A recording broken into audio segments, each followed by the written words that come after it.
penumpang 6 orang mengalami kecelakaan saat mendarat di Bandara Kenyam, Kabupaten Duga, Papua Pegunungan.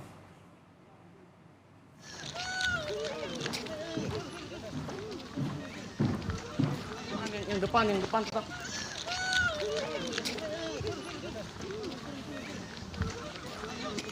Dari video berikut ini, saudara, terlihat detik-detik pesawat dengan nomor PKLTF tergelincir sesaat mendarat. Dugaan sementara, pesawat alami kendala teknis pada bagian rem sesaat mendarat di Bandara Kenyam. Yang depan.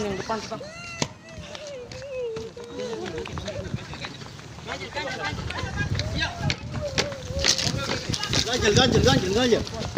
Tidak ada korban pada insiden ini setelah pilot, co-pilot, dan 6 penumpang bisa dievakuasi. Guna mengetahui pasti penyebab insiden ini, pilot dan co-pilot kini menjalani pemeriksaan polisi.